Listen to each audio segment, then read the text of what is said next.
दोस्तों, भारत के इतने संवैधानिक पद पर बैठे हुए व्यक्ति जो कि उप मुख्यमंत्री अजीत पवार जी का दुखद विमान दुर्घटना के कारण निधन हो जाता है, तो पूछना यह चाहता हूं मैं कि क्या आम जनता इतनी सुरक्षित है।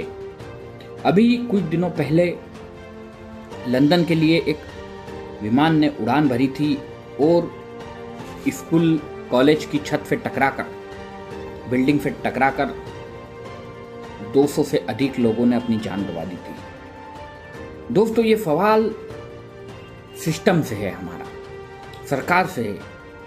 अगर कोई इंसान एरोप्लेन में यात्रा कर रहा है तो उसकी जीवन कितना सुरक्षित है, ये हमें चिंता पर डालना है। अजीत पवार जी के साथ क्या हुआ पूरी घटनाक्रम में आपको बताता हूं। महाराष्ट्र के उप मुख्यमंत्री अजीत पवार एक चार्टर्ड विमान से बारामती पुणे जिला आ रहे थे। समय 8:40 26 जनवरी 2026 सुबह। विमान था बॉम्बार्डियर लेरजाट 45, एक छोटा बिजनेस चार्टर्ड जेट था। विमान मुंबई से उड़ान भरकर बारामती की तरफ आ रहा था। लैंडिंग में दिक्कत आई थी। दोस्तों, पहली बार लैंडिंग की कोशिश में पायलट रनवे नहीं देख पाया। हो सकता है धुंध के कारण या कोई और कारण हो। विमान ऊपर उड़ा, दूसरी लैंडिंग के लिए वापस आया, लेकिन जैसे ही रनवे नजदीक आया, विमान अचानक बेहद कम ऊंचाई पर अनस्टेबल अस्थिर उड़ रहा था। अचानक विमान नियंत्रित खो बैठा।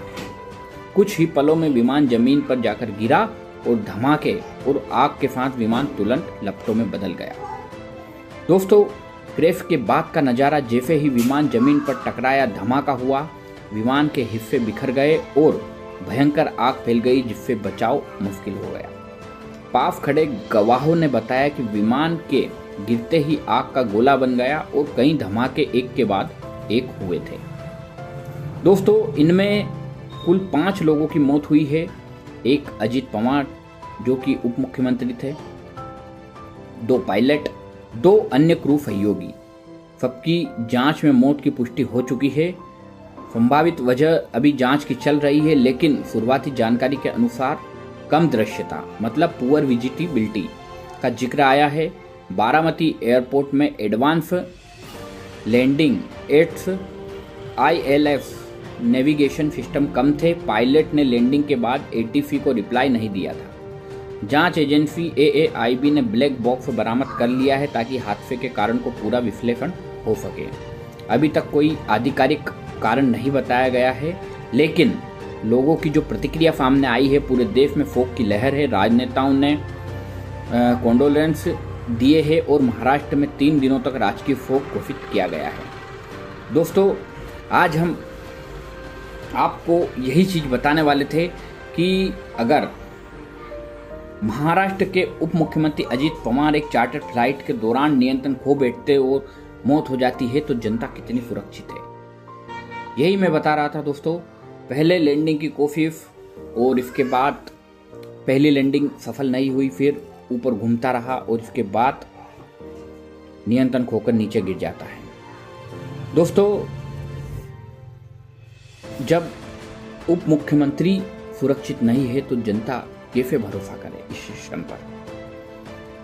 और एक चीज में सामने निकल कर आ रही है कि अजीत पवार ने ठीक पहले एक बयान दिया था कि उनके पास कुछ फाइलें थी। अब वो फाइलें क्या थी, उनमें क्या राज छुपे थे, ये तो अब उनकी मौत के बाद उसका तो कोई अता पता नहीं रहेगा। लेकिन क्या ये मौत थी या कोई साजिश, इसका भी कोई अता पता नहीं है, क्योंकि अब वो हमारे बीच में नहीं रहे हैं। उनके परिवार को दुख सहने की शक्ति प्रदान करे और उनको भावपूर्ण श्रद्धांजलि हमारी ओर से। अभी गुजरात के पूर्व मुख्यमंत्री रूपाणी जी का भी प्लेन दुर्घटना में निधन हो गया, अब इनका भी हो गया। तो क्या इन बड़े बड़े राजनेताओं का मरने का कारण प्लेन दुर्घटना ही है या कुछ और है, ये फाइलों में दब कर रह जाएगा दोस्तों। और क्या इसकी जांच होगी या नहीं होगी, ये तो आने वाले वक्त में ही पता चलेगा। ये जो मैंने आपको खबर बताई है हिंदुस्तान टाइम्स, बिजनेस टुडे, इन सब से जुटाई है और आपको बताई है दोस्तों। अगर जानकारी अच्छी लग रही तो हमारे चैनल को जरूर सब्सक्राइब करें। मिलता हूँ अगले वीडियो में, जब तक के लिए जय हिंद जय भारत। हाँ, आप नए हो तो चैनल को सब्सक्राइब जरूर कर लेना।